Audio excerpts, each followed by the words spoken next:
Ya, hari ini kita belajar firman Tuhan mengenai domba yang hilang. Di dalam pasal 15 ini semua perikop di situ adalah tentang yang hilang. Ada domba yang hilang, dirham yang hilang, anak yang hilang. Ya, dia membukakan tentang pasal 15 tentang yang hilang-hilang. Ya, Bapak Ibu Saudara, kita sudah ada di bulan Oktober. Ya, kita sekarang sudah ada di bulan Oktober. Tinggal sebulan lagi kita akan masuk ke bulan Desember, di mana kita akan menyelesaikan tahun 2020. Ya, perjalanan kita di tahun 2020 sungguh sangat menyedihkan, ya, sungguh sangat tidak enak. Saya percaya semua punya pergumulan pribadi, bahkan ada tantangan pribadi dan tantangan bersama. Ya, kita punya tantangan pribadi masing-masing, tapi ada tantangan satu bangsa yang dimana kita sedang melewati, yaitu tentang COVID. Dan kita berdoa terus karena target pemerintah, mereka akan bisa memasukkan satu vaksin yang bisa untuk kekebalan tubuh dalam setiap kita, masyarakat atau rakyat di Indonesia, untuk bisa kebal terhadap virus. Ya, kita berdoa saja itu sampai ke target ke tahun 2021. Berarti tandanya tahun 2021 juga belum waktu yang belum tahun yang enak. Ya. Tetapi bukankah di dalam Alkitab sudah ada peringatan bahwa jangan katakan zaman dulu lebih baik daripada zaman sekarang.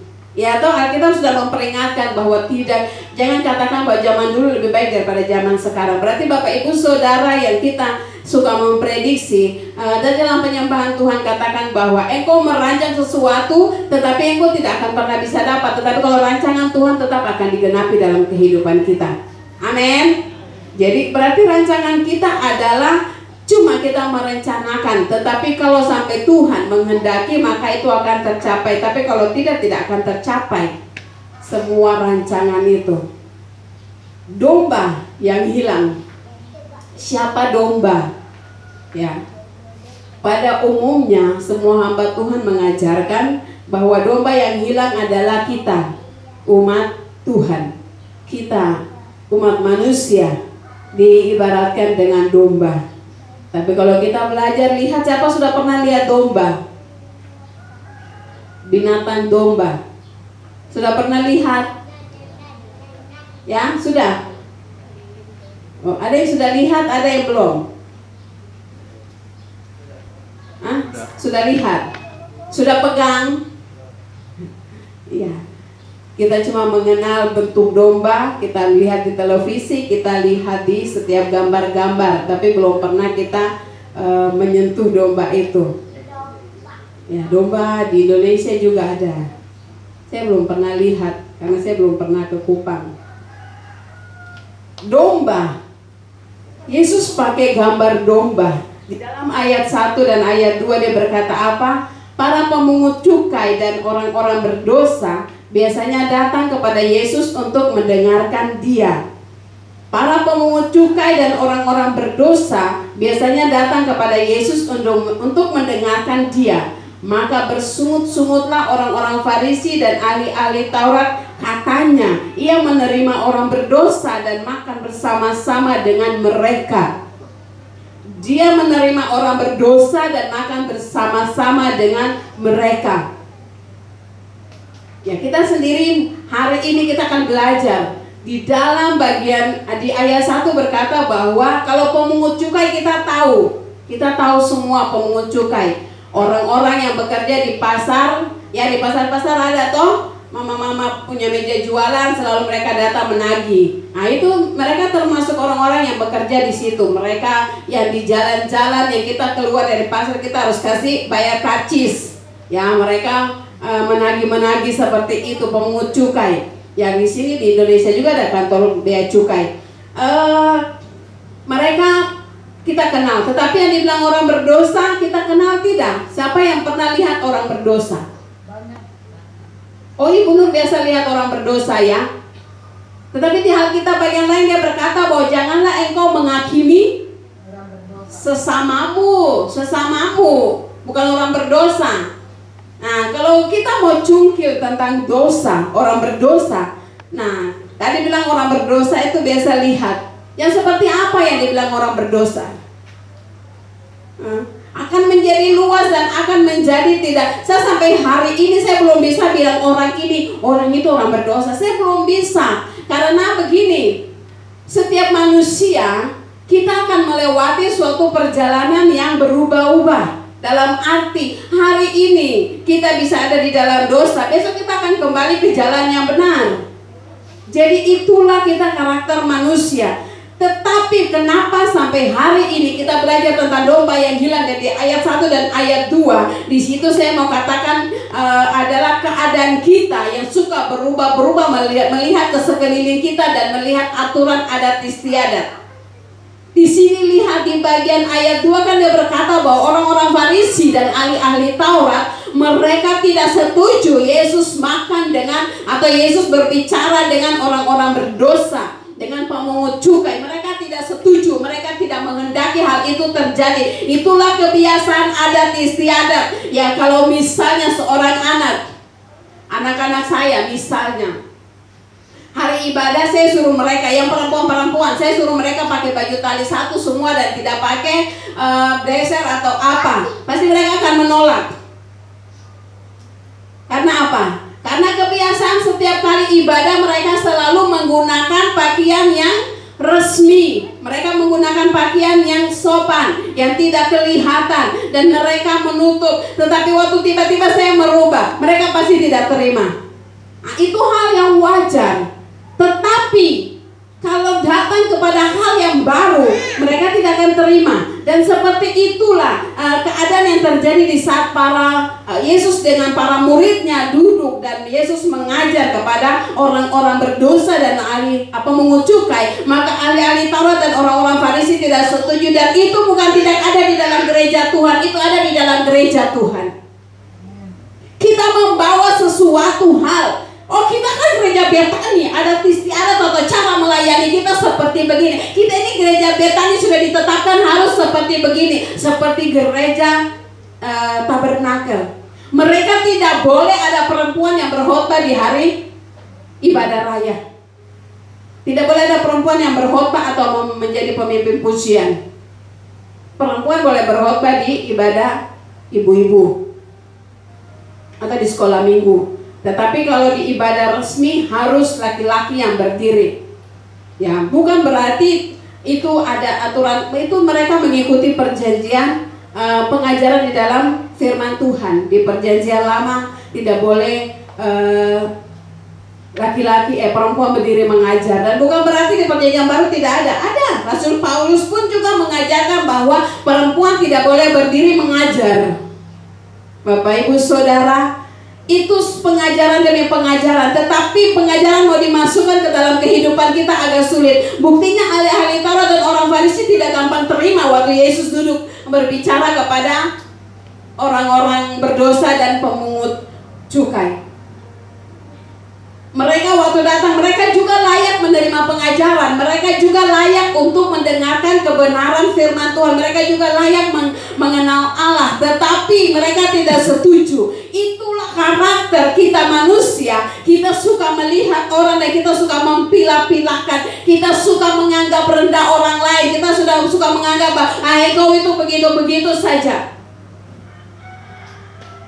Saya bersyukur kepada Tuhan bahwa Tuhan memberikan saya pribadi yang tidak pernah peduli dengan hal yang terjadi, dalam arti itu orang-orang itu satu keluarga tidak tahu beribadah. Tidak pernah saya mau bicara hal itu. Jarang untuk mau keluar dari mulut saya secepat itu. Atau engkau itu beribadah tetapi engkau terus saja berbuat dosa. Saya jarang sekali, tidak bisa untuk kasih keluar hal itu secepatnya. Karena prinsip saya seperti begini: engkau berurusan dengan Tuhan, saya berurusan dengan Tuhan. Amin. Jadi Alkitab ini mengajarkan kita bahwa belum tentu kita ini yang duduk hari ini akan terangkat hidup-hidup. Belum tentu tentu kita yang duduk hari ini kalau malaikat Allah meniup sangkakala kita akan terangkat. Belum tentu. Berarti kita ada di dalam waspada. Jadi walaupun saya pendeta, walaupun saya gembala sidang, tetapi belum tentu.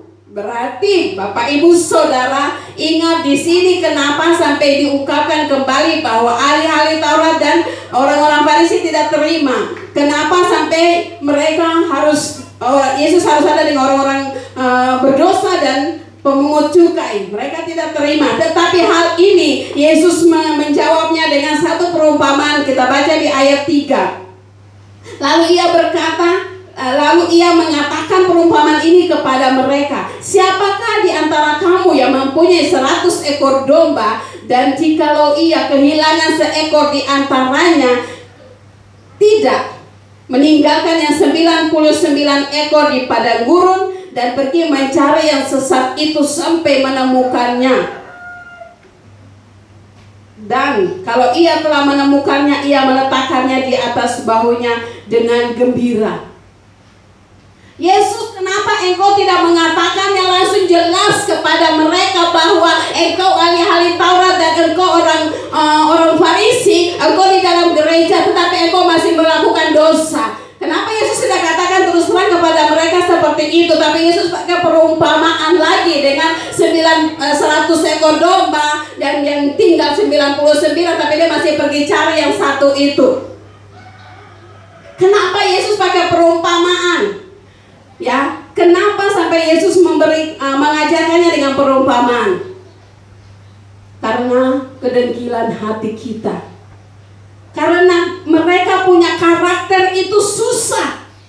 Biar dikatakan berkali-kali, tetapi mereka tidak akan pernah mau dengar. Karena mereka selalu memegang adat istiadat dalam kehidupan mereka dan pengajaran turun-temurun itulah yang mereka pegang. Makanya mereka tidak mau percaya walaupun hal baru pengajaran itu benar, tapi susah untuk masuk.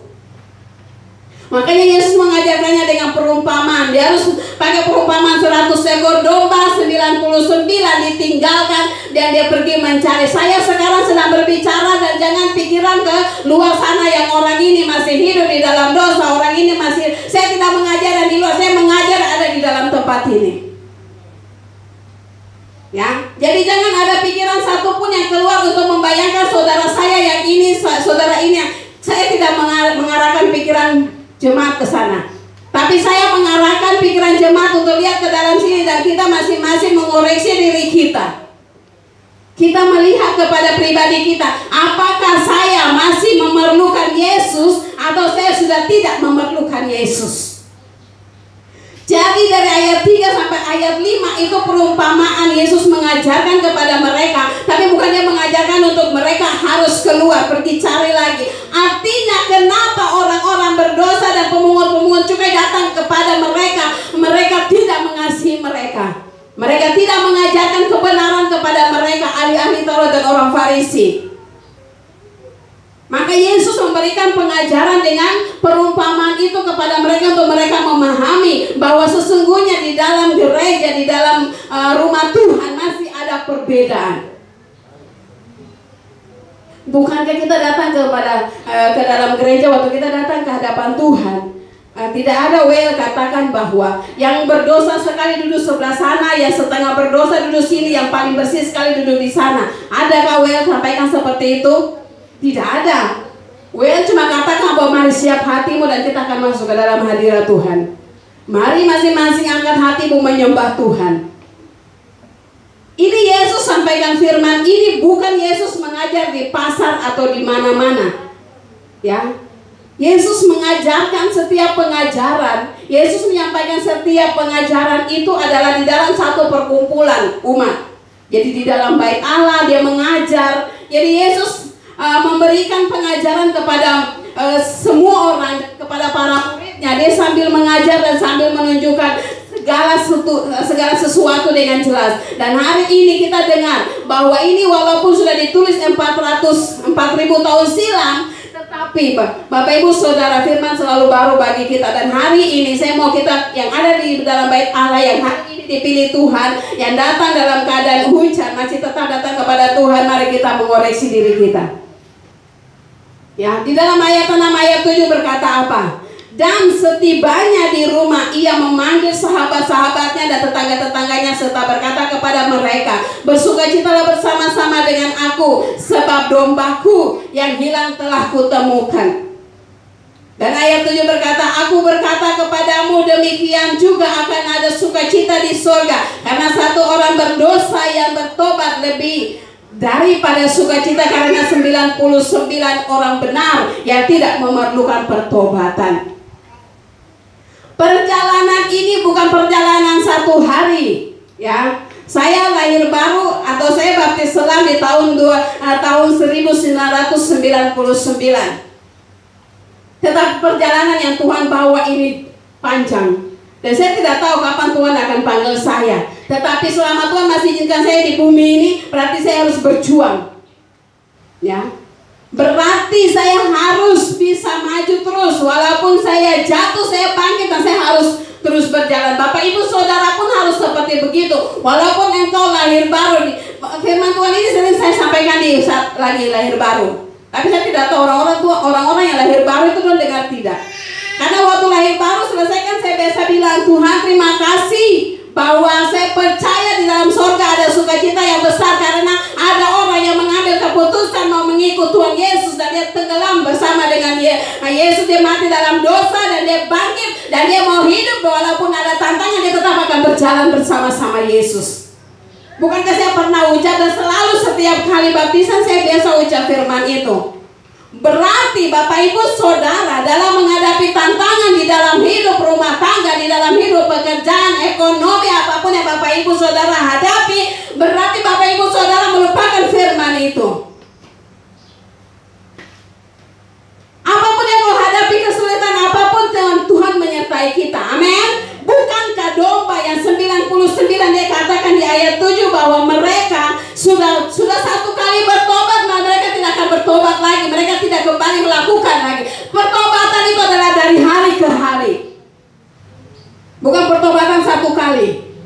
Dan lebih baik karena dalam ruangan ini saya mau sampaikan, jika engkau punya kesadaran waktu bangun tidur pagi sudah berdoa, Tuhan sertai saya sehari ini Tuhan, sampai malam hari. Kalau bisa Tuhan tolong saya untuk melaksanakan semua tugas-tugas saya. Dan sampai malam hari engkau mulai kembali mencek jadwalmu. Tuhan hari ini doa ini belum dijawab. Hari ini saya tidak selesaikan yang ini Tuhan, karena tidak sanggupnya. Atau karena saya cuek, karena saya malas Tuhan, sampai malam hari. Dan hari ini saya sudah melakukan dosa di hadapan Tuhan. Harus ada hal seperti itu. Maka itulah yang Tuhan Yesus mengajarkan kepada para ahli Taurat dan kepada orang Farisi, bahwa setiap hari harus ada pertobatan. Bukan satu kali bertobat tinggal tenang, tinggal diam, tunggu Tuhan Yesus datang.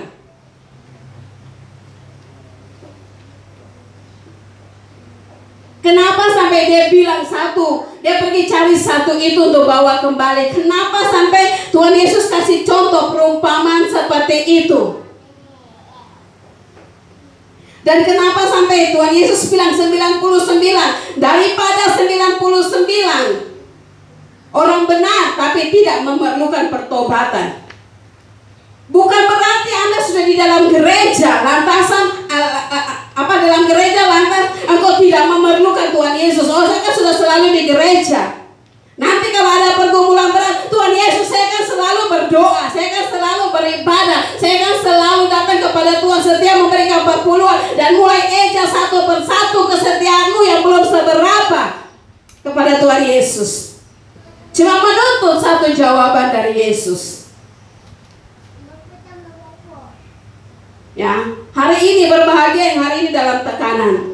Bapak Ibu Saudara, saya bersyukur. Kalau yang dalam tekanan hari ini saya bersyukur bahwa engkau justru dalam tekanan supaya engkau berbalik kembali kepada Tuhan Yesus.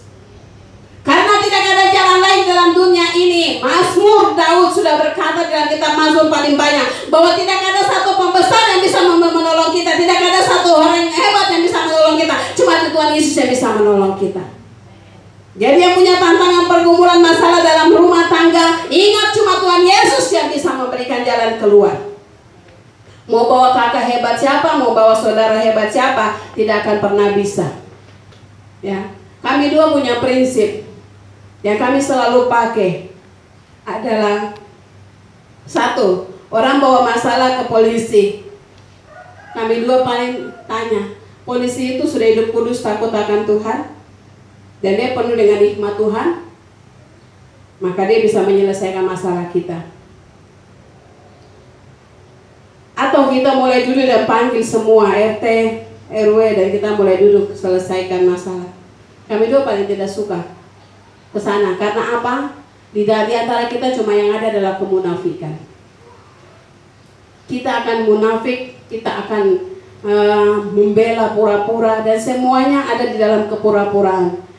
Ya, berarti kita mulai berkata bahwa kalau begitu Tuhan Yesus datang, Tuhan Yesus tidak akan datang. Tuhan Yesus datang cuma untuk mau memisahkan orang pilihannya. Jadi kalau kata itu adalah kata yang tidak tepat.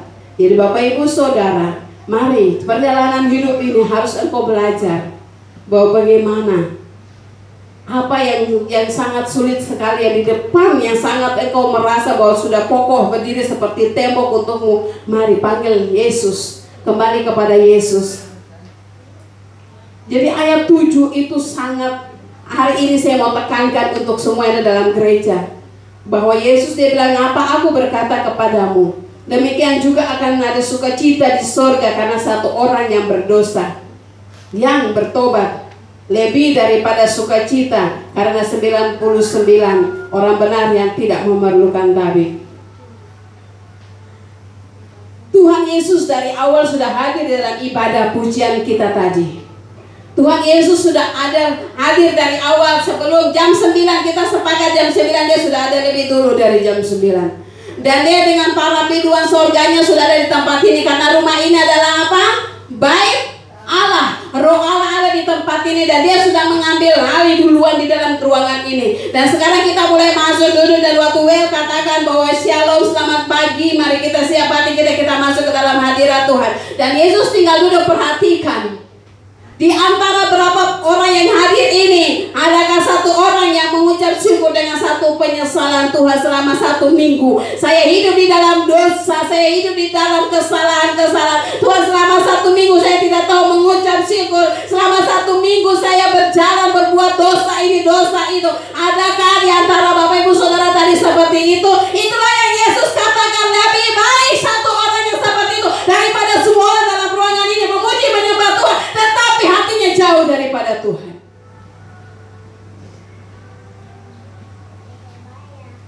Bapak Ibu Saudara, ingat, datang kepada Tuhan bukan satu yang kita katakan adalah, Tuhan saya mengucap syukur saya sudah jadi orang baik. Bukan itu. Kenapa sampai 99 dia katakan bahwa dia tidak memerlukan pertobatan? Bapak Ibu Saudara, mari engkau datang kepada Tuhan setiap kali beribadah, raih hati Tuhan. Engkau harus raih hati Tuhan. Engkau harus bisa miliki hati Tuhan. Dia seperti apa terhadap saya? Dia mau saya seperti apa? Ya, dia mau saya punya keadaan harus seperti apa? Kalau hari ini kau katakan bahwa saya mempertahankan diri saya hidup suci kudus, Bapak Ibu Saudara, di bagian firman Tuhan yang lain Yesus sudah ungkapkan bahwa kita masih hidup di dalam daging. Ingat itu. Daging itu kuat. Bukankah di waktu di taman Getsemani, waktu murid-muridnya tidur, Yesus bilang apa? Oh ya, roh itu penurut, tetapi daging itu lemah. Kita hidup di dalam daging masih.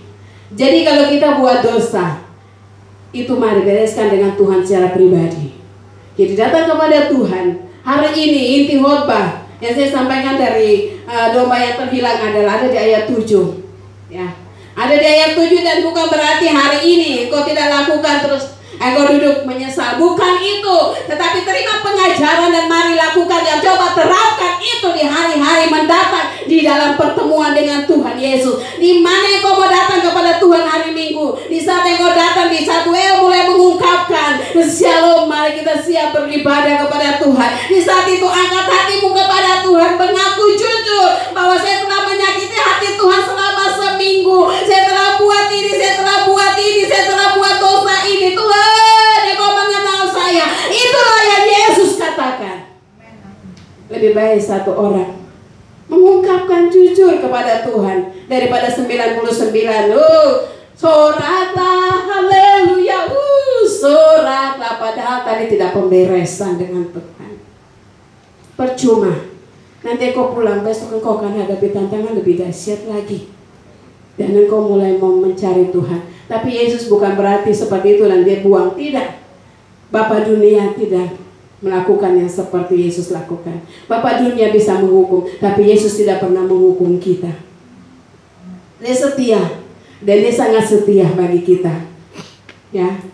2 ayat terakhir. Saya minta satu orang pemuda buka di dalam Matius pasal 8. Matius pasal 8 dan satu orang pemudi buka di dalam Wahyu pasal 3. Dan kita akan baca ayat-ayat ini untuk mengakhiri khotbah saya siang hari ini. Saya harap Bapak Ibu Saudara, saya mau mari kita sama-sama. Bapak Ibu Saudara, bukan berarti saya sudah benar. Saya juga mengejar kasih itu supaya ingat hari itu Tuhan Yesus datang. Kita tidak ada yang binasa, tapi kita semuanya memiliki hidup yang kekal. Jadi saya di sini percayakan Tuhan untuk menyampaikan pesan ini kepada Bapak Ibu Saudara. Bapak Ibu Saudara mendoakan saya dan saya mendoakan Bapak Ibu Saudara supaya hari itu datang tiba-tiba. Kita bukan orang-orang yang tertinggal, tapi kita orang-orang yang diangkat oleh Tuhan. Sudah? Bukan di dalam Matius 8 ayatnya yang ke-2 dan ke-3. Kalau sudah bisa baca satu pemuda. Maka datanglah seorang yang sakit kusta kepadanya, beliau sujud menyembah dia dan berkata, Tuhan, jika Tuhan mau, Tuhan dapat mentahirkan aku. Lalu Yesus mengulurkan tangannya, menjamah orang itu dan berkata, Aku mau, jadilah engkau tahir. Seketika itu juga tahirlah orang itu daripada kustanya. Yesus menyembuhkan 10 orang kusta. Iya toh? Tidak. Berikutnya tidak begitu. Seorang kusta. Ya. Yesus menyembuhkan orang kusta ini, tetapi dengan apa? Orang itu dia datang dengan segenap hati dan memohon. Hari ini datang kepada Tuhan Yesus dengan segenap hati tidak. Kau sedang perlu apa? Sedang butuh apa? Saya gembala manusia biasa sama dengan Anda, tetapi Tuhan Yesus adalah Tuhan yang luar biasa untuk kita. Dia tidak kelihatan, tetapi dia akan bertindak kalau kita meminta dengan segenap hati kita. Jadi apa yang saat ini Bapak Ibu Saudara meminta kepada dia, meminta yang sulit apapun, dia pasti akan melakukannya. Saya kembali menegaskan khotbah hari Minggu lalu, ya. Hari Minggu lalu dan saya minta hari ini, saya mau firman yang dari Minggu lalu itu benar-benar ada di dalam pribadi Bapak Ibu Saudara. Di saat hambanya berkhotbah dan dia sampaikan di dalam kitab Kejadian pasal 1 ayat 26 waktu dia ucapkan itu. Dan saya mau sampaikan kepada Bapak Ibu Saudara, ingat, apa yang kita lakukan dengan Allah, Lucifer tidak tahu. Apa yang kita doakan dan kita ucapkan kepada Allah, Lucifer tidak tahu. Buktinya saja Allah turun menciptakan bumi ini dengan segala isinya sampai kepada manusia dia ciptakan. Lucifer tidak tahu kalau Allah bikin apa di bumi. Karena sekian lama maka dia katakan bahwa Allah sudah tidak datang, sudah tidak kembali. Maka terjadilah peperangan di surga. Dan dia pergi, dia menyelesaikan, Allah menyelesaikan dengan membuangnya. Dan apa yang terjadi waktu dia datang ke dalam, dibuang ke bumi, dan dia masuk dan dia ternyata dia kaget bahwa Allah turun, Allah pergi selama 6 hari itu Allah bikin apa? Allah menciptakan bumi dengan segala isinya dan dia lihat keindahannya luar biasa. Dan dia lihat satu sosok berjalan. Dan dia lihat, kenapa dia serupa segambar dengan kami? Sama ada rambut, semuanya sama, ada mata, ada hidung, semuanya sama dengan saya. Kenapa? Disitulah timbul rasa marahnya kepada manusia. Dan dia membuat mereka masuk ke dalam dosa. Dia menjelma, masuk di dalam ular, dan dia memperdaya perempuan. Bapak Ibu Saudara, punya beban pergumulan apa? Kalau engkau cerita kepada orang dunia, dia tahu. Tapi kalau engkau datang kepada Tuhan Yesus di dalam doa dan dalam seruanmu secara pribadi kepada Yesus, dia tidak tahu apa yang engkau sedang butuhkan dan apa yang sedang engkau doakan dan apa yang sedang engkau perangi. Dia tidak tahu. Jadi Bapak Ibu Saudara yang selalu berdoa, belum sampai tujuannya sudah kecewa. Hari ini saya mau sampaikan, tolong tidak usah melakukan hal itu kepada Allah, percuma, karena Allah tetap berkuasa atas semuanya. Kita tidak bisa menghukum Allah, kita tidak bisa menasihati Allah, tapi Allah punya hak penuh untuk kita. Jadi mari, kalau mau tekun, tekun sekali dengan Tuhan. Jangan keluar masuk dengan Tuhan. Kalau sudah jatuh, lari kembali kepada Tuhan, karena Dia tidak pernah membuang kita. Dan jangan coba-coba pergi dari Dia kalau engkau tidak mau binasa. Tapi kalau engkau mau binasa, silakan pergi daripada Dia. Wahyu 8, dan ini akan menutup khotbah saya. Perempuan, satu orang baca. Wahyu 8 ayat 23. Wahyu 3 ayat 15-16, salah. Wahyu 3, 15-16.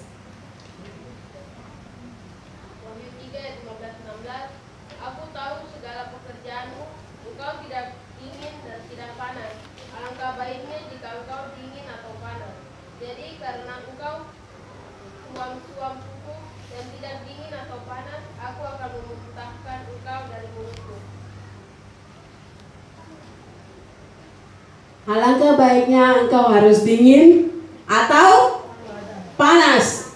Jangan apa? Suam-suam. Saya tidak khotbah untuk mereka yang di luar. Saya tidak berkhotbah untuk yang hari ini tidak ibadah, berarti dia termasuk orang suam-suam. Atau yang hari ini dia tidak datang cari Tuhan, dia adalah orang suam-suam. Bukan. Orang suam-suam adalah engkau yang duduk dalam ibadah ini, tetapi sesudah pulang dari tempat ibadah, engkau duduk cerita kekurangan orang itu, engkau duduk cerita masalah orang itu, engkau duduk membicarakan orang, engkau termasuk orang suam-suam. Jadi mari tinggalkan sikap itu, tinggalkan cara hidup seperti itu. Karena percuma kita cerita masalah orang, kita cerita kekurangan orang, kita cerita pribadi orang itu tidak ada untungnya dan tidak akan ada berkat yang terjadi dalam kehidupan kita. Tetapi kalau kita ceritakan kebaikan Tuhan dan kasih Tuhan, maka percaya ada berkat dan ada pemulihan yang terjadi dalam hidupmu, dan ada hikmat baru yang akan Allah berikan bagi hidupmu. Mari berikan kemuliaan bagi Tuhan.